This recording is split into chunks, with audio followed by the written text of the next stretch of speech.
Di bahasa Indonesia judulnya Kata-kata kebenaran. kata-kata kebenaran. Boleh seorang di antara kita baca ayat hafalannya? Bukankah aku telah menulisnya kepadamu dulu dengan nasihat dan pengetahuan untuk mengajarkan kepadamu apa yang benar dan sungguh, supaya engkau dapat memberikan jawaban yang tepat kepada yang menyuruh engkau.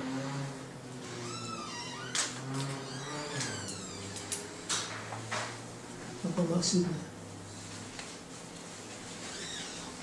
Kalau di paraphrase diubah kata-kata tanpa mengubah idenya, ayat ini bunyinya dua.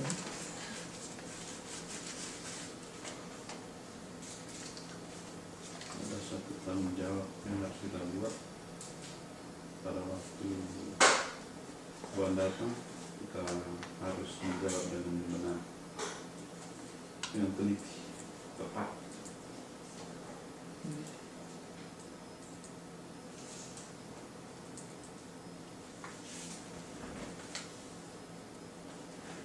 That I may make you know the certainty of the words of truth, agar aku dapat membuat kamu mengetahui pastinya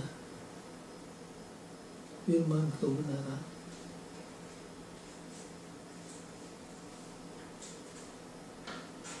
Kalau saudara baca pendahuluannya, ingat tulisan siapa dalam Alkitab Perjanjian Baru.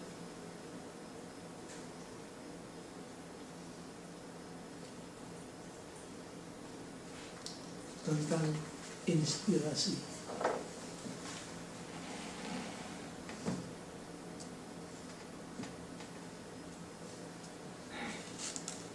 Coba dibaca pendahuluannya, paragraf pertama.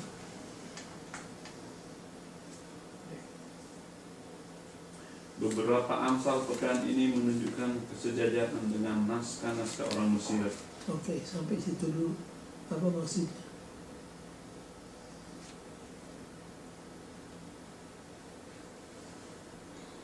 Beberapa Amsal minggu ini Menunjukkan paralel dengan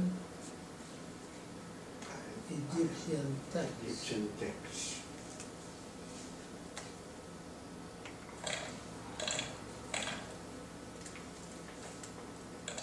Kalau Salomo disejajarkan dengan Mesir, kalau Musa hukum 10-nya disejajarkan dengan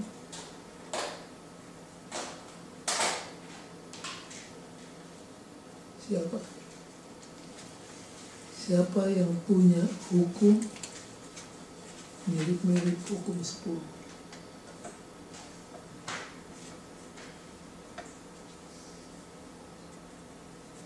Pernah dengar kode Hammurabi? Kode Hammurabi, ya. Itu dari mana itu? Negara mana? Mesopotamia. Mesir. Mesir. Nah, Salomo disejajarkan dengan Mesir. Kode Hammurabi itu Babylon.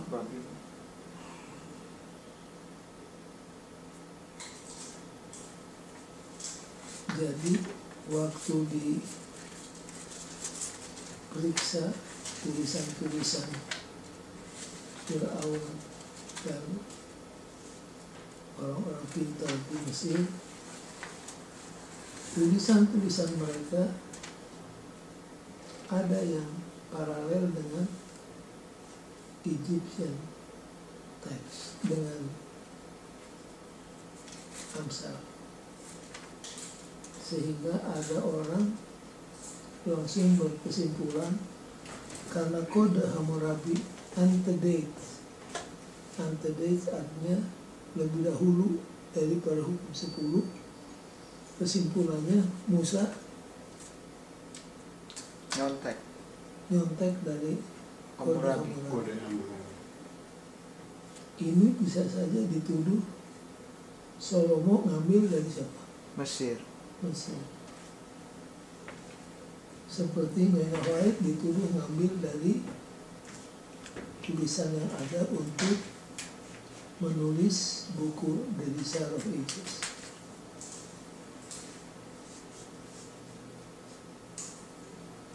Lalu jawabannya bagaimana?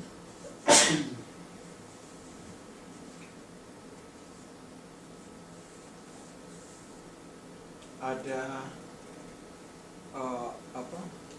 ada nilai-nilai yang indah yang juga ditulis oleh orang-orang lain.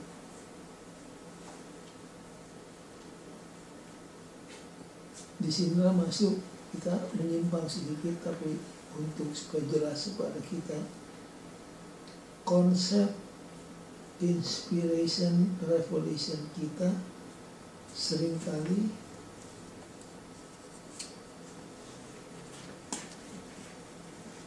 tidak seperti yang seharusnya. Maksudnya, kita pikir kalau orang dapat inspirasi itu, dia harus dalam keadaan posisi bertelut, mata tertutup, lalu Tuhan menunjukkan apa? Mimpi atau Kaya. Kaya. Ada bagian-bagian tertentu dalam Alkitab yang seperti ini. Nabi dapat khayal, Nabi dapat mimpi, baru dia tulis. Tetapi jangan lupa, proses inspirasi itu mencakup juga apa? Satu kata. Research. Seperti Lukas di pasal 1 dia mengaku terus terang bahwa dia sudah baca banyak tulisan-tulisan yang sudah beredar pada waktu itu tentang Yesus. Demikian juga Nyonya White, waktu dia menulis The Desire of Ages, sudah ada buku ditulis oleh orang lain yang kalau dibaca bersama-sama nampaknya seperti Nyonya White apa? Menyontek. Padahal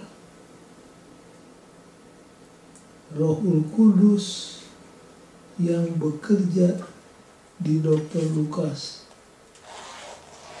Rohul Kudus yang bekerja melalui Ellen White dan sekarang melalui Salomo menuntun mereka untuk memilih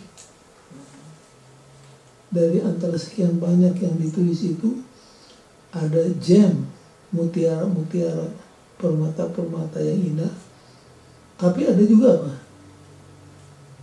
Sampah. Nah, Roh Kudus menuntun pikiran Nyonya White, Dr. Lukas, Salomo untuk memilih mana yang permata-permata, mana yang sampah untuk dibuang, dan permata-permata ini kemudian disusun dalam satu kerangka sedemikian rupa sehingga menjadi cerita yang logik, cerita yang memberikan pengertian. Jadi kalau katakan inspirasi, bukan hanya sekedar mimpi, bukan hanya sekedar kaya, tetapi research, membaca tulisan-tulisan ada, dan kesanggupan untuk memilih mana yang gems, mana yang permata, mana yang sampah.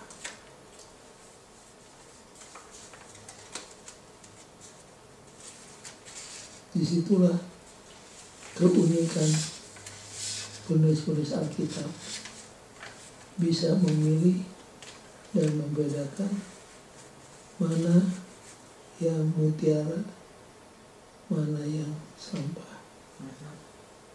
Kemudian mutiara-mutiara ini diberi satu kerangka yang kalau dilihat akan merupakan satu gambar yang sangat indah untuk dinikmati. Nah, kemudian tiba kepada kesimpulannya. Baca lagi sambungannya. Dik. Paragraf kedua. Ya, paragraf pertama masih. Tadi sampai Mesir, Kalimat kedua. dibawa inspirasi. Dibawa inspirasi. Dibawa inspirasi. Di bawah inspirasi, Salomo mungkin telah membentuk ayat-ayat ini menurut perspektif Ibrani secara khusus. Di sini kata-kata orang Mesir bertemu dengan roh Allah Israel dan dengan demikian menjadi inspirasi ilahi. Nah, ulangi kalimat terakhir, ulangi. Di sini kata-kata orang Mesir bertemu dengan roh Allah Israel dan dengan demikian menjadi inspirasi ilahi. Nah, jadi itu diingat ya. Terus paragraf kedua. Pengamatan ini penting karena itu mengingatkan kita pada karakter universal kebenaran itu. Apa yang benar bagi orang Israel harusnya juga menjadi kebenaran bagi orang Mesir. Jika tidak, itu bukanlah kebenaran. Beberapa kebenaran berlaku secara universal kepada setiap orang. Ranah teguran-teguran ini umum bagi kedua komunitas. Artinya, siapapun Anda, apakah orang beriman atau tidak, dan dimanapun Anda tinggal, ada beberapa hal yang seharusnya Anda tidak lakukan. Jadi tulisan-tulisan Mesir yang merupakan kebenaran bertemu dengan roh Tuhan, maka itu menjadi divine revelation. Jadi ingat, penulisan Alkitab bukan melulu hasil produk daripada khayal dan mimpi, tetapi juga produk daripada research, kerja keras. Dan karakteristik daripada kebenaran adalah apa? Universal. Apa yang benar bagi orang Ibrani harus juga benar bagi orang Mesir dan orang-orang lainnya. Baik, sekarang kita masuk di diskusinya.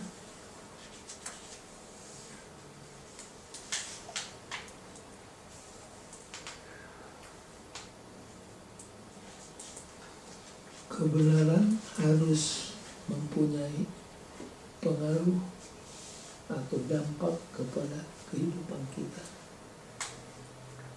Hari Minggu kita pelajari pelajaran berjudul pengetahuan kebenaran, the knowledge of truth.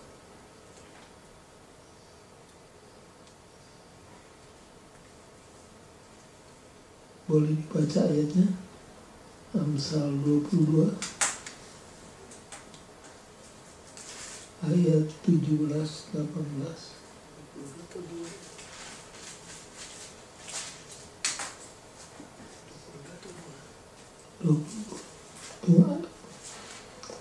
Pasal berapa ini? 22. Tambahin 2-nya. Pasanglah telingamu dan dengarkanlah amsal-amsal orang bijak. Berilah perhatian kepada pengetahuanku. 18. Karena menyimpannya dalam hati akan menyenangkan bagimu bila semuanya itu tersedia pada bibirmu.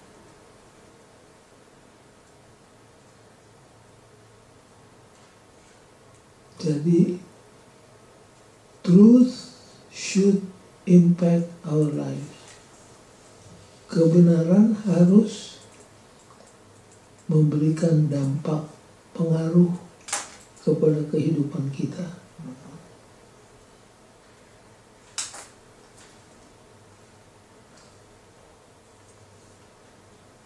Kemudian dituliskan tentang responsibility of the student, maksudnya orang yang membaca buku Amsal. Pertama-tama tugas mereka adalah to listen and pay attention.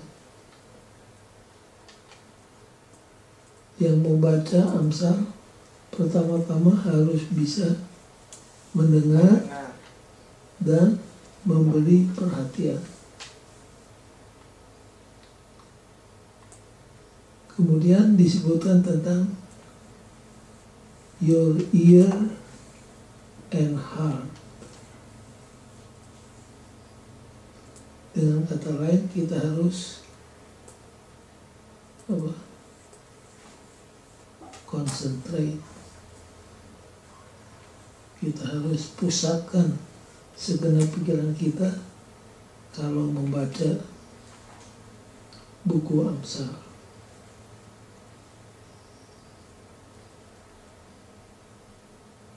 Tapi responsibilities ini tidak berhenti hanya listen and pay attention. Lebih dari itu harus apa? Mempraktekkan. The real knowledge of experience with the truth. Jadi tidak cukup hanya mengetahui kebenaran, tetapi harus mempunyai pengalaman dalam kebenaran. Artinya harus dihidupkan, harus diaplikasikan ke dalam diri kita, dilakukan.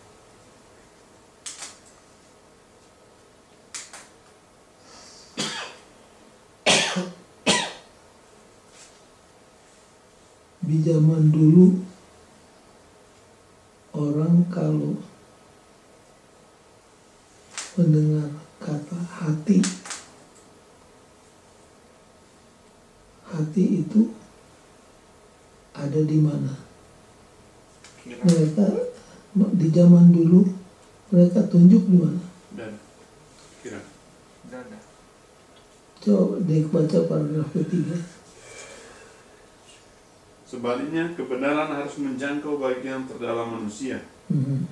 Ungkapan bahasa Ibrani dalam Amsal 2 ayat 18, dalam dirimu, mengacu kepada perut. Pelajaran seharusnya tidak tetap di permukaan. Itu harus dicerna, diterima, dan menjadi satu bagian dalam hidup kita. Jadi orang zaman dulu, mereka kira hati itu ada di mana? Di perut. Padahal ini bicara tentang otak kita, pikiran kita, bahwa apa yang kita baca harus masuk ke dalam otak kita supaya ada dampak.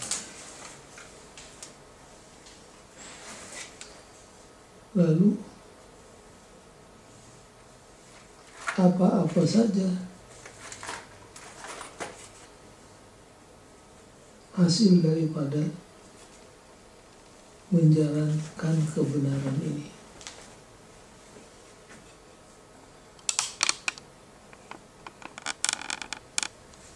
Dan dikatakan tadi bahwa firman kebenaran itu harus punya impact dalam hidup kita. Apa-apa saja dari pengalaman itu terdapat dalam pasal 22 ayat 19 sampai 21. Coba dibaca.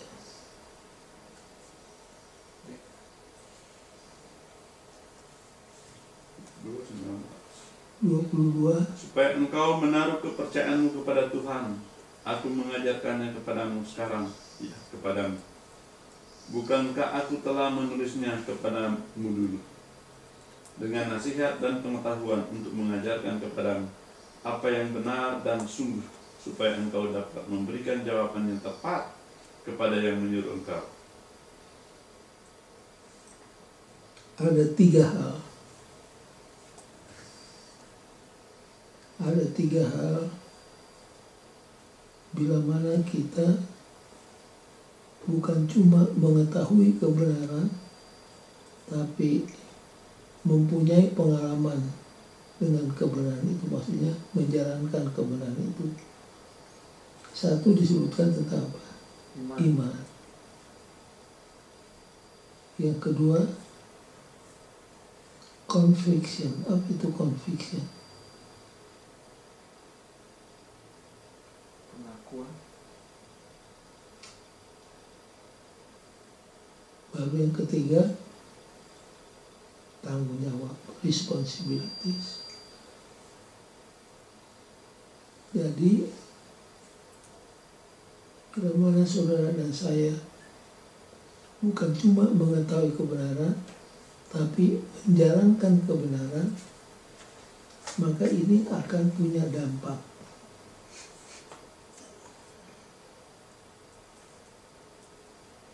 Dampaknya adalah apa? Pertama, iman. Itu terdapat dalam ayat 19. Teras. Tujuan pertama dari pengajaran hikmat bukanlah hikmat itu sendiri.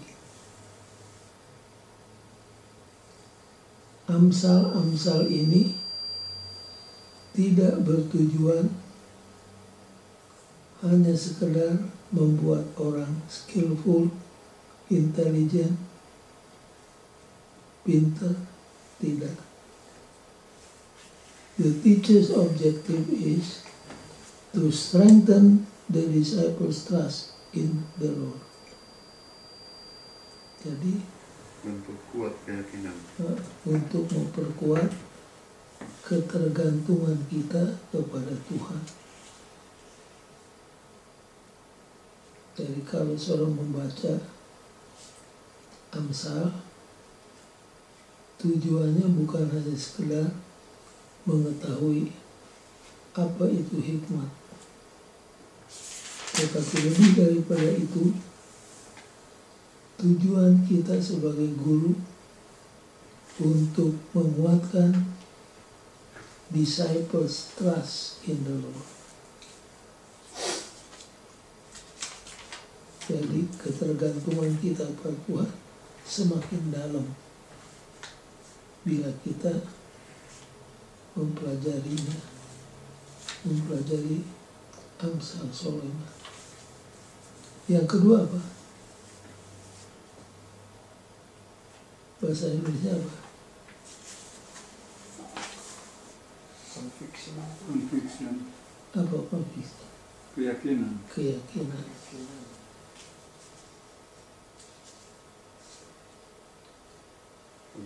Para pelajar harus mengetahui bahwa kata-kata kebenaran ini pasti. They are certain.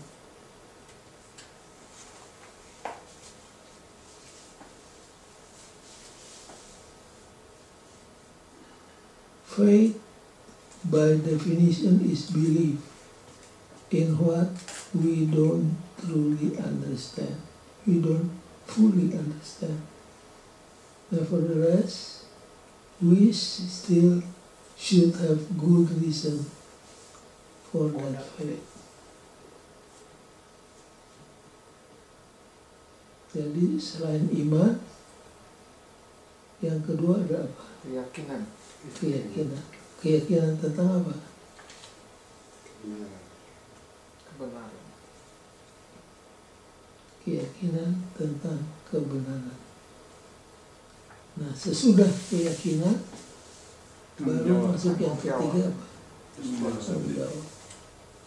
Inilah yang merupakan the last step of education.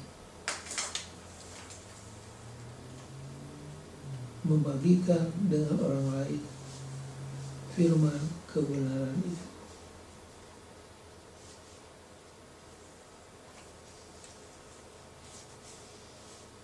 Jadi kalau disimpulkan hari Minggu punya pelajaran itu bunyinya bagaimana?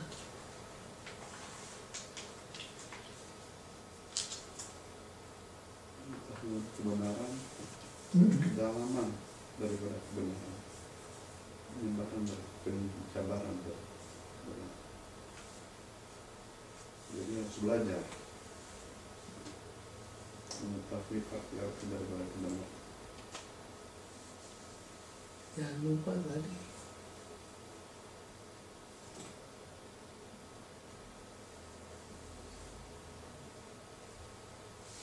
jadi pertama, tugas daripada pelajar itu to listen and pay attention.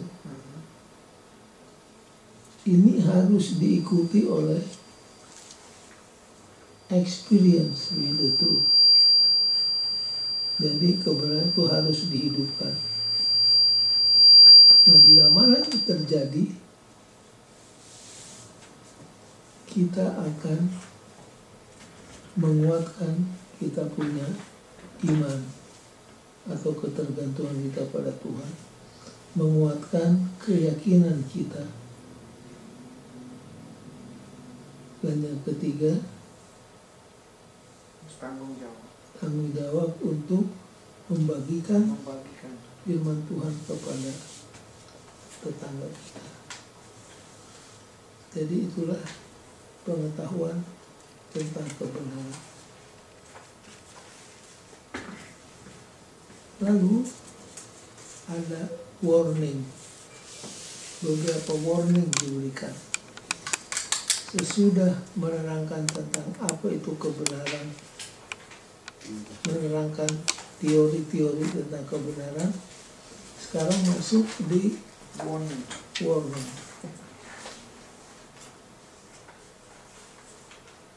Pasal 22 ayat 22.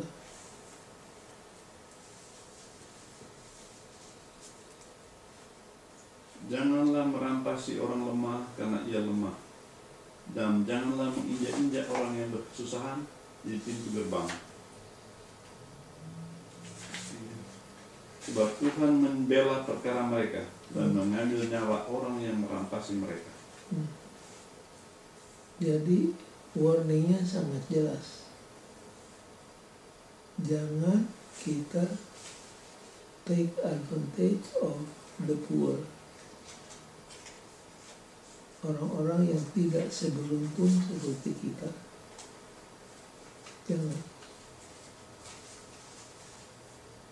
Jangan ganggu orang yatim piatu, janda-janda, orang miskin, jangan ganggu. Mengapa? Tuhan bilang karena aku adalah pembela mereka.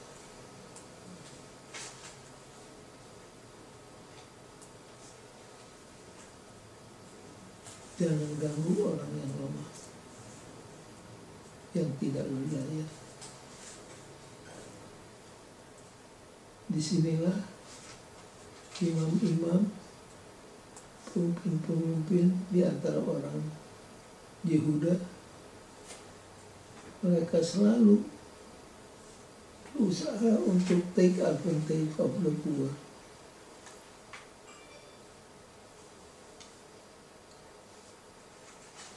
Kalau sudah baca tentang gubernur Jakarta yang luar biasa sekarang ini, siapa namanya? Ahok. Salah satu yang disinggung, Ahok marah. Itu topik-topik yang selalu keluar. Ahok marah. Ini dimarahin, ini dimarahin. Salah satu yang dimarahin adalah pemerintah kan menyediakan rumah murah, rumah sederhana untuk orang-orang yang miskin. Tetapi ada orang-orang kaya memborong rumah-rumah yang dibangun untuk orang miskin. Sesudah mereka borong, mereka jual dengan harga yang mahal. Jadi yang miskin tetap miskin, yang kaya bertambah kaya. Tidak heran kalau gubernur marah karena melihat orang kaya yang punya uang, dia beli itu semua. Lalu sesudah jadi milik mereka, baru mereka jual dengan harga yang menguntungkan kepada mereka.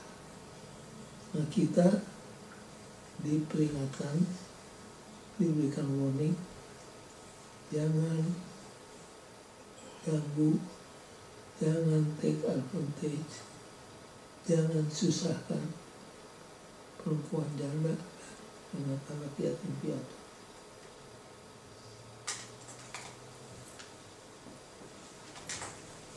Coba baca warningnya di paragraf yang ke-1, 2, 3.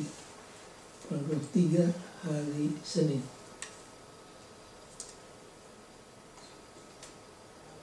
Jadi amaran ini bersama dengan lain dalam Alkitab berbicara menentang mereka yang tertarik hanya pada keuntungan yang langsung dari tindakan-tindakan mereka dan bukan pada hasil jangka panjang.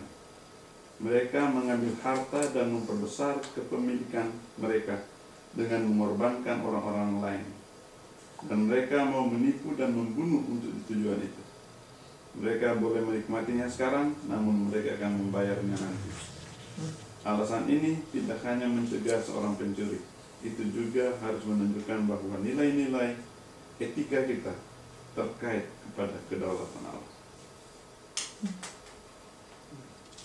Itulah amaran tentang robbing the poor, merampok orang miskin. Jadi orang miskin harus ditolong, harus dibela, bukan malah disusahkan. Itu warning yang pertama, robbing the poor. Yang kedua, warning tentang apa?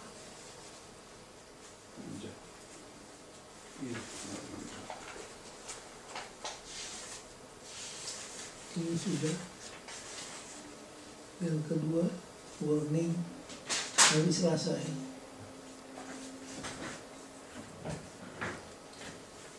Being jealous. Jangan iri hati. Iri hati pada siapa?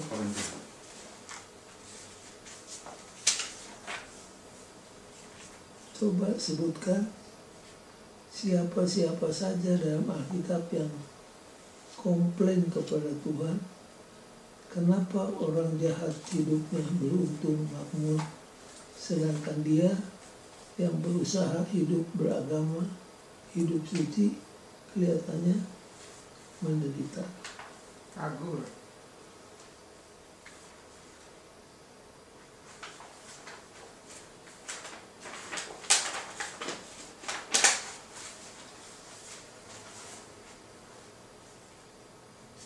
Ada yang berkata, sia-sia saya beragama karena melihat orang jahat itu hidupnya Makmur. makmur, anak-anaknya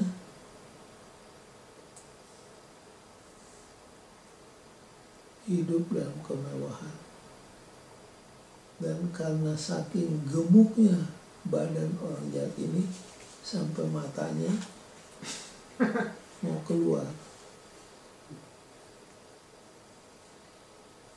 dan melihat orang jahat ini makmur, dia menjadi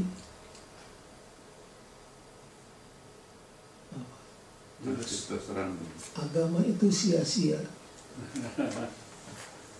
Sia-sia saya beragama, dan kaki saya hampir tergelincir. Itu terdapat di mana? Mazmur Mazmur 37. 73. 37. Coba dibaca. 70.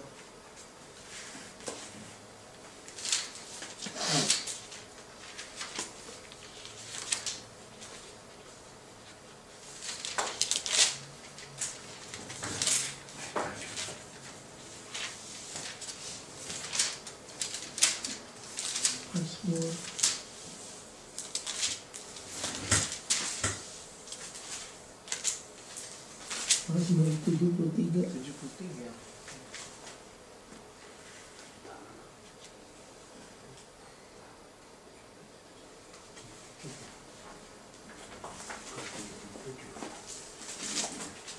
Coba baca Ayat ayat yang ayat pertama. Pergumulan dan pengharapan. Sesungguhnya Allah itu baik bagi mereka yang tulus hatinya, bagi mereka yang bersih hatinya.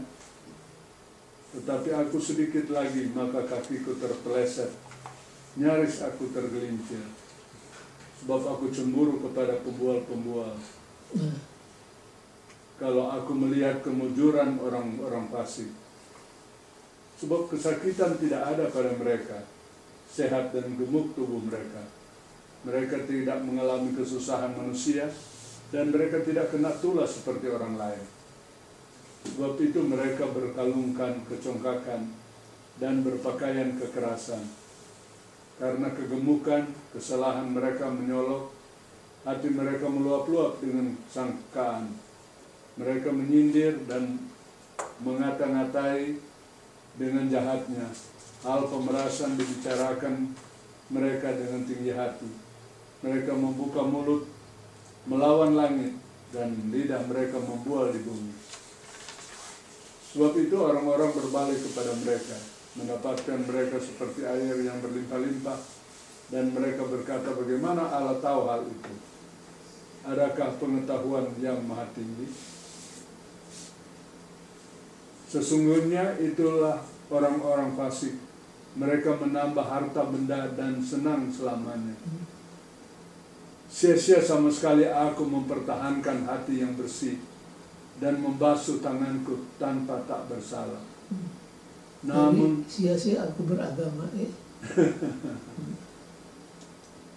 Namun sepanjang hari aku kena tulah dan kena hukum setiap pagi. Oke, sekarang lompat ke ayat 17. Sampai aku masuk ke dalam tempat kudus Allah dan memperhatikan kesudahan mereka. Oke, jadi pemazmur ini hampir terserandung kakinya. Apa gunanya beragama? Apa gunanya hidup suci? Melihat orang yang melanggar hukum Tuhan, hidupnya mewah. Anak-anaknya begini.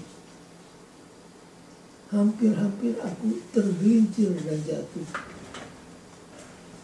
Until sampai kapan? Aku datang ke Ka'bah. Sampai aku masuk ke Ka'bah, dan di sana aku baru mengerti keadaan mereka. Apa saudara pernah mempunyai perasaan seperti ini? Kadang-kadang Kita sudah keep the sabar, sudah kembalikan perpuluhan, kasih persembahan, bertarak, masuk ke gereja, hidup kita begini-begini saja. Sedangkan orang yang tidak mau kenal Tuhan, hidupnya sangat mewah. Mobilnya, rumahnya, pakaiannya, gaya hidupnya. Until pada akhirnya juga aku masuk ke dalam Ka'bah Tuhan, baru di sana aku mengerti kesudahan mereka. Jadi kalau kita terkena godaan seperti pemazmur, solusinya di mana? Masuk gereja. Masuk gereja. Jangan tinggalkan Gereja. Nah, kalau saudara baca Alkitab, siapa lagi selain pemazmur yang punya pengalaman seperti itu? Hizkia.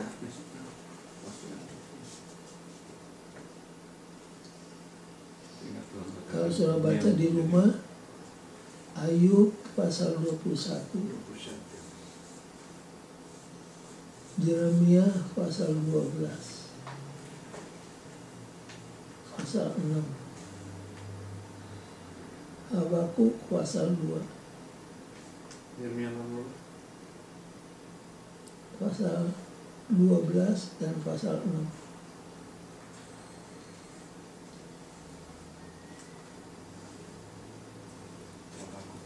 Jadi Dua Habakuk saja.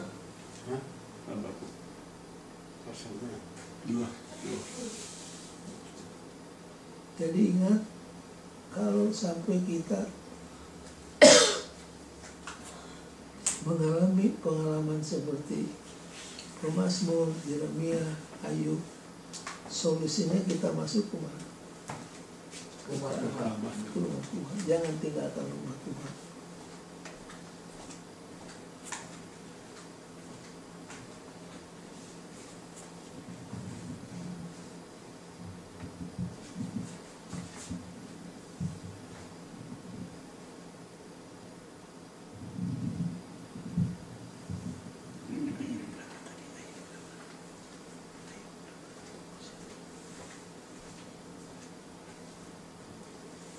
Kemudian ingat, nomor 2, sin is destructive. Coba baca keterangannya di hari Selasa, paragraf keempat. Selain itu, siapakah yang tidak melihat betapa merusaknya dosa itu? Kita tidak pernah lolos darinya. Kita mungkin bisa menyembunyikannya dari orang lain sehingga tak seorang pun, bahkan yang terdekat dengan kita, memiliki petunjuk tentang apa yang sedang kita lakukan. Meskipun cepat atau lambat, mereka akan mengetahuinya, bukan? Baik, ada statement yang terkenal. We can fool some people sometime. We can fool all people sometimes, but we cannot fool all people all the time. Cepat atau lambat akan apa?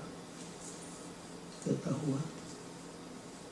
Ada statement dari detektif-detektif yang terkenal mengatakan, there is no perfect crime. There is only imperfect observation. Tidak ada kejahatan yang sempurna, maksudnya yang bisa disembunyikan selama-lamanya.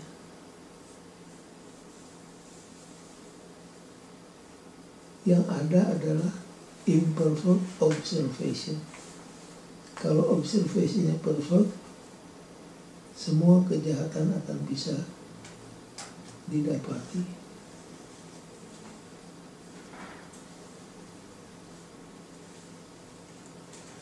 Lalu baca terus deh tadi. Kita mungkin bisa menipu diri kita sendiri dengan berpikir bahwa dosa-dosa kita tidak begitu buruk. Bagaimanapun juga, lihat beberapa banyak orang melakukan hal-hal yang buruk. Tetapi cepat atau lambat, satu atau dengan cara yang lain, dosa menyusul kita. Paragraf berikutnya. Kita harus membenci dosa karena itu adalah dosa. Kita harus membencinya karena apa yang dosa telah lakukan kepada kita, kepada dunia kita, dan kepada Tuhan kita. Jika kita ingin melihat akibat dosa yang sesungguhnya, lihatlah pada Yesus di kayu salib. Inilah akibatnya dari dosa.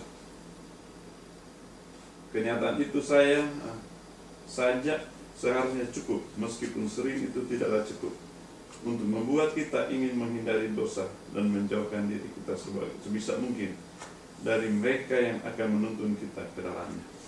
Jadi nasihatnya, we should hate sin because it is sin. Kita harus membenci dosa karena itu adalah Dosa. dosa. Mengomentari tentang perempuan yang hendak dilempari batu, Ellen White mengatakan, bedanya Yesus dengan kita. Kalau Yesus benci dosa, mencintai orang yang berdosa. Kita terbalik.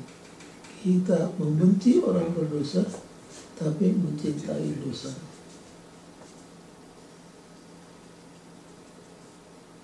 Jadi ini warning yang kedua.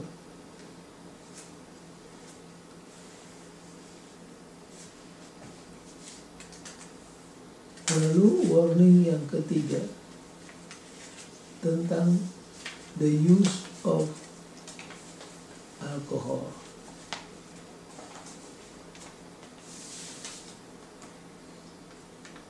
Menurut statistik,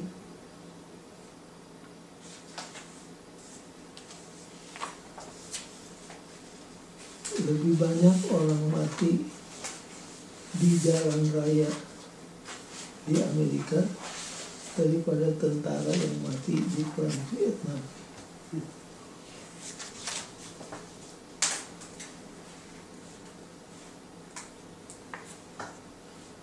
Amsal Sulaiman berbicara sangat keras tentang alkohol. Coba baca pasal 23 ayat 29 sampai 35.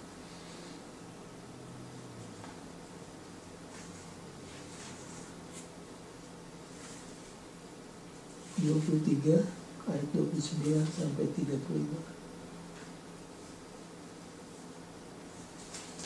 Siapa yang sudah dapat?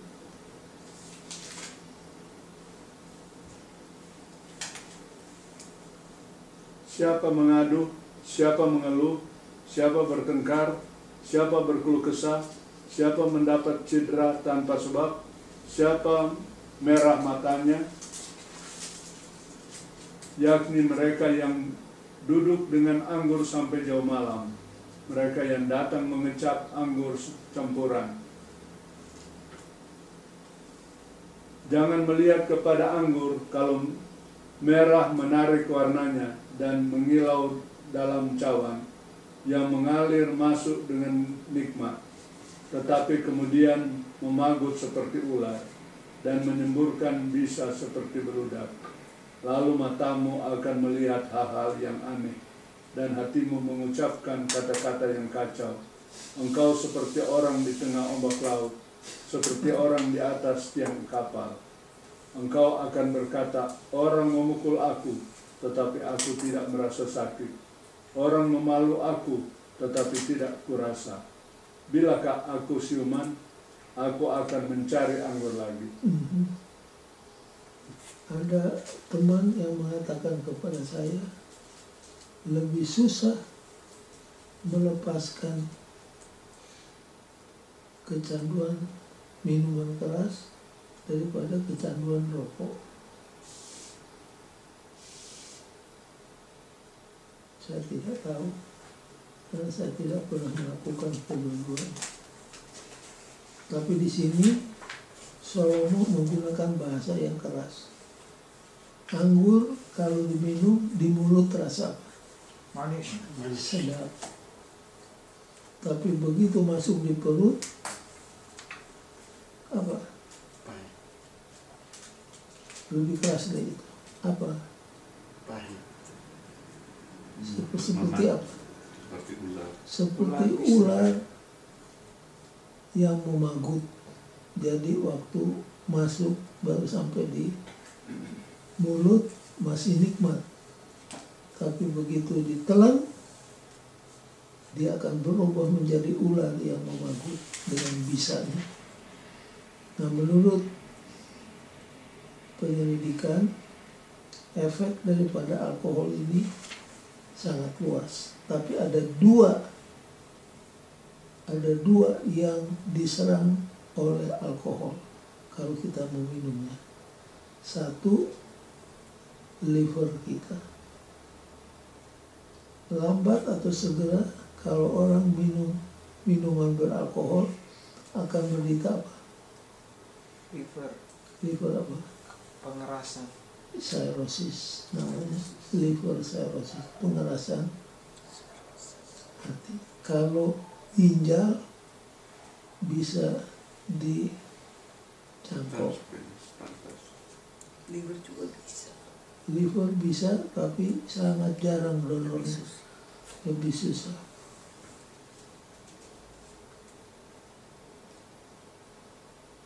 Yang kedua yang diserang oleh alkohol adalah otak kita. Kamu akan melihat yang aneh-aneh. Masih ingat cerita seorang supir truk sedang nyupir truk, tiba-tiba dia tabrak tiang listrik. Polisi tangkap.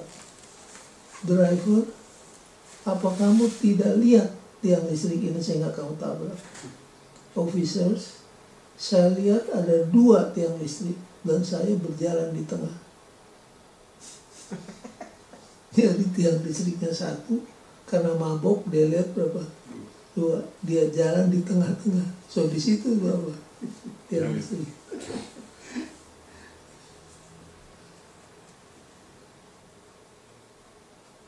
Artis-artis, orang-orang besar, banyak yang mati oleh karena apa? Tidak tahan Sendiri. meninggalkan minuman keras ini. Ada di antara saudara-saudara yang pernah minum minuman keras sebelum jadi advent mungkin? Mereka katakan bir itu enak. Ada yang campur dengan abu rokok dan lain sebagainya.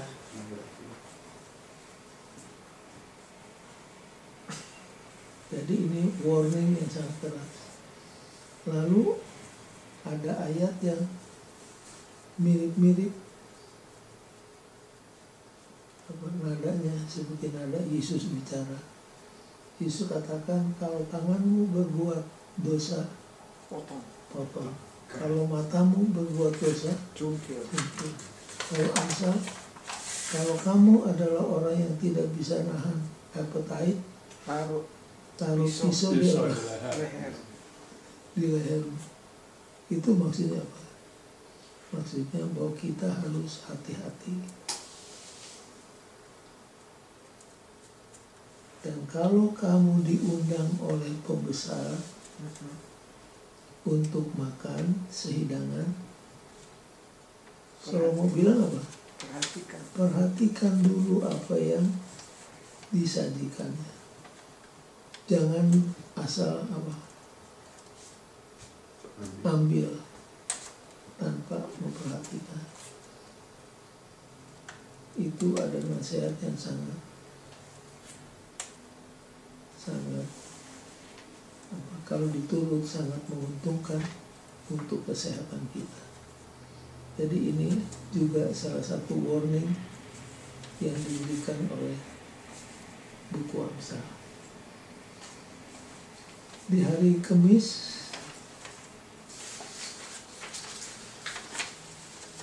ini tentang apa kalau saya pelajari?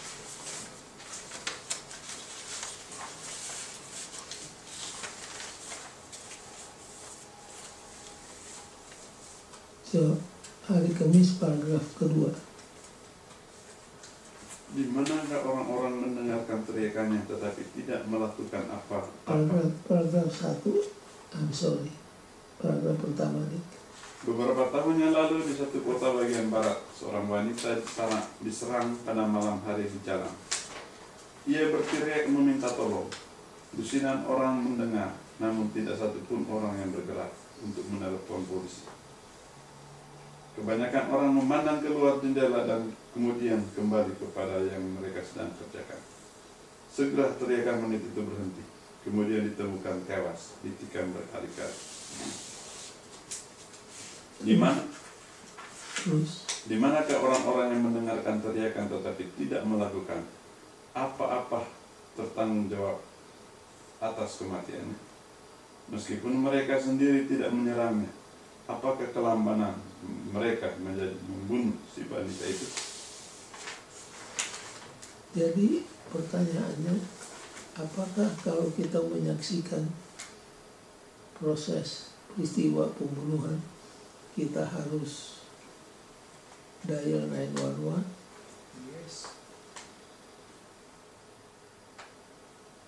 Kenapa banyak orang tidak mau?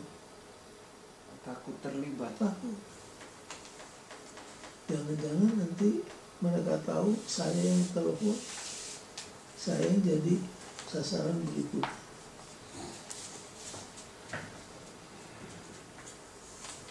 Di Amerika ini ada satu provision, kalau saudara menjadi saksi dari satu peristiwa kejahatan dan saudara takut, pemerintah menyediakan apa? Protection. Misalkan saudara melihat, lalu saudara katakan, saya takut, jangan-jangan nanti dia temannya dapat tahu saya ngelapor, saya yang jadi korban berikutnya. Pemerintah katakan nggak apa-apa, karena kami punya protection. Salah satu protectionnya, dia akan dipindahkan ke state lain dengan segala kemudahan-kemudahan untuk dapat rumah, pekerjaan, dan lain sebagainya.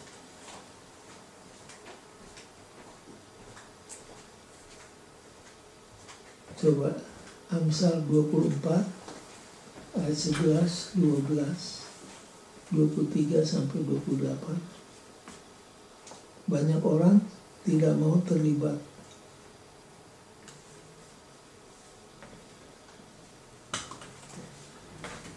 Amsal 24, 11, 12, 23 sampai 28. Bebaskan mereka yang diangkut untuk dibunuh. Selamatkanlah orang yang terhuyung-huyung menuju tempat pemancingan.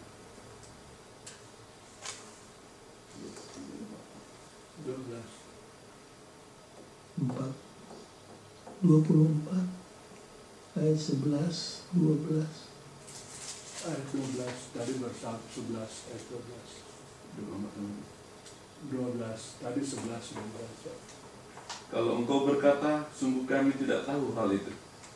Apakah dia yang menguji hati tidak tahu yang sebenarnya? Apakah dia yang menjaga jiwamu tidak mengetahuinya dan membalas manusia menurut perbuatannya? 23 sampai 28. Juga ini adalah amsal-amsal dari orang bijak. Memandang bulu dalam pengadilan tidaklah baik. Siapa berkata kepada orang fasik, engkau tidak bersalah, akan dikutuki bangsa-bangsa, dilaknatkan suku-suku bangsa. Tetapi mereka yang membenci peringatan akan berbahagia. Mereka yang memberi peringatan akan berbahagia. Mereka akan mendapat ganjaran berkat. Siapa memberi jawaban yang tepat mengecup bibir. Selesaikanlah pekerjaanmu di luar. Siapkanlah itu di ladang. Baru kemudian diberikanlah khidmat rumahmu. Jangan menjadi saksi terhadap sesamamu tanpa sebab dan menipu dengan bibirmu. Sekarang baca keterangannya. Hukum Musa. Paragraf kedua terakhir, hari Kamis. Hukum Musa. Hukum Musa dengan jelas mengamarkan bahwa mereka yang gagal untuk melaporkan apa yang mereka saksikan akan menanggung rasa bersalah. Jadi kalau kita melihat seperti kejadian ini, wanita dianiaya sampai mati lalu kita diam. Kalau kita diam, coba baca. Kita mungkin tidak mampu untuk bertindak melawan kejahatan, tetapi jika kita berdiam diri terhadap apa yang kita lihat, kita akan berbagi rasa bersalah dengan si penjahat. Dengan berdiam, kita menjadi kaki tangan. Di sisi lain, jika kita melaporkan kebenaran di dalam kesaksian kita, memberikan jawaban yang benar, kita menanggapi dengan tepat dan berperilaku sebagai orang yang bertanggung jawab. Tindakan ini dibandingkan kepada cuman di bibir, yang berarti bahwa orang tersebut peduli kepada orang lain. Jadi intinya, kalau kita melihat ada kejahatan terjadi dan kita melihat siapa orangnya, kita harus berani untuk memberikan kesaksian. Itu adalah merupakan hukum di dalam Alkitab.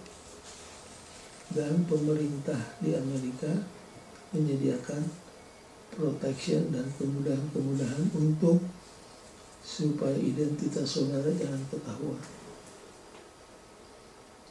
In conclusion,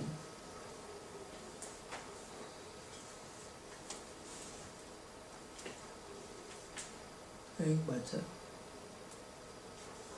Truth is the surest and the simplest way to live one's life. God recognizes and blesses those who live truthfully. Lies always lose. Terjemahkan. Kebenaran adalah cara yang paling pasti dan paling sederhana untuk menghidupkan kehidupan kita. Pasti dan sederhana. Tuhan mengetahui dan memberkati mereka yang hidup sesuai dengan kebenaran dan ditutup dengan dusta selalu membawa kerugian. Dusta selalu membawa kerugian. Ini words of truth yang dikatakan oleh pelajaran kita. Yang kedua, kalau sudah selesai yang pertama,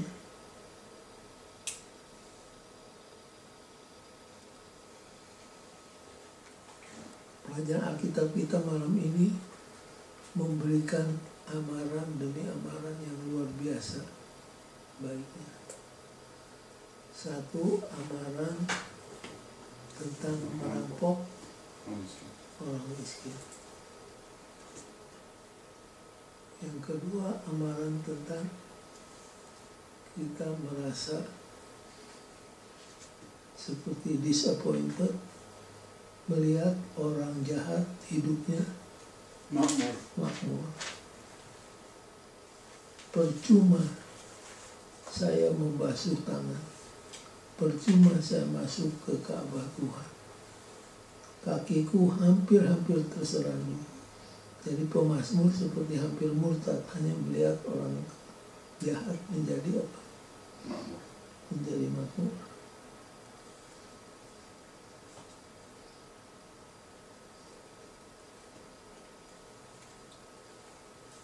Lalu amaran terhadap alkohol.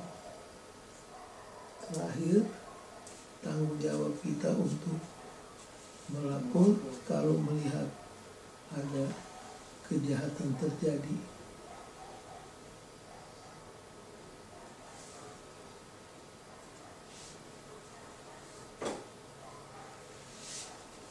Ketiga, remember bahwa kebenaran yang berasal dari Tuhan apply universally kepada semua orang.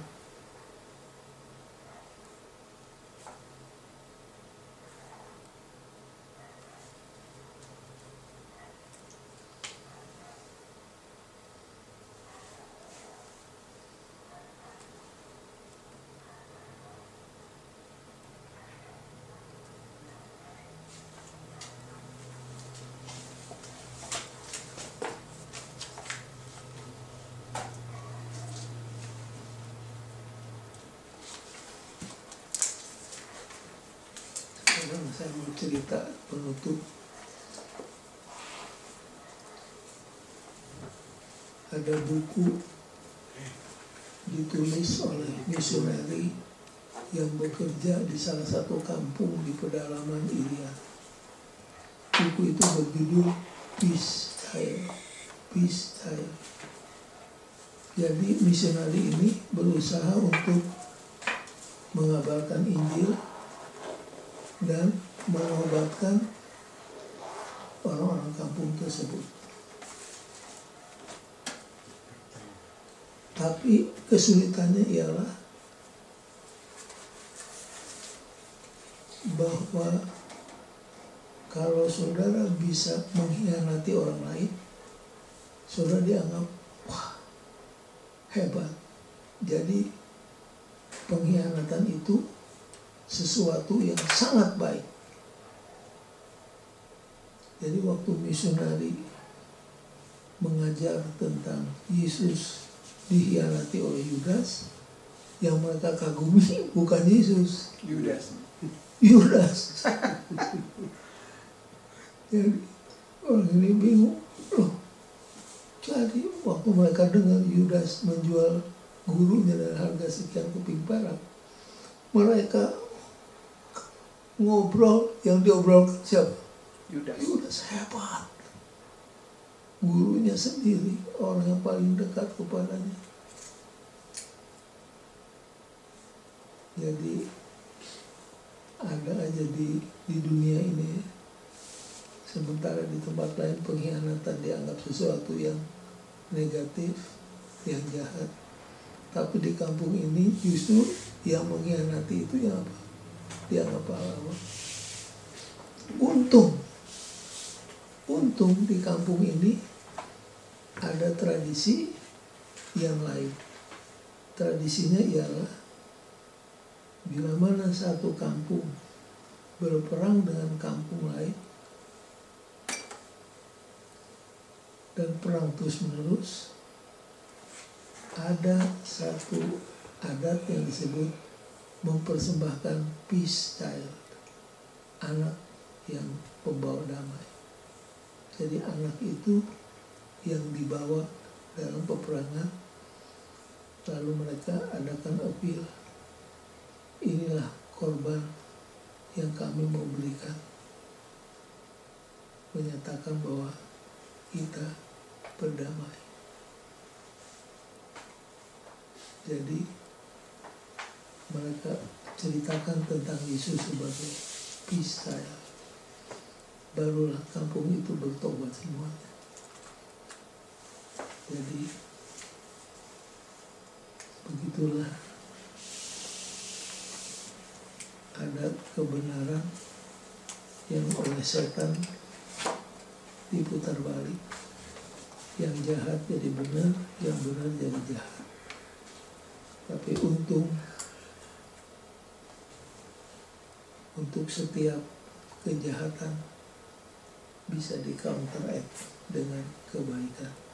Saudara-saudara harus baca itu, bukunya berjudul Peace Child.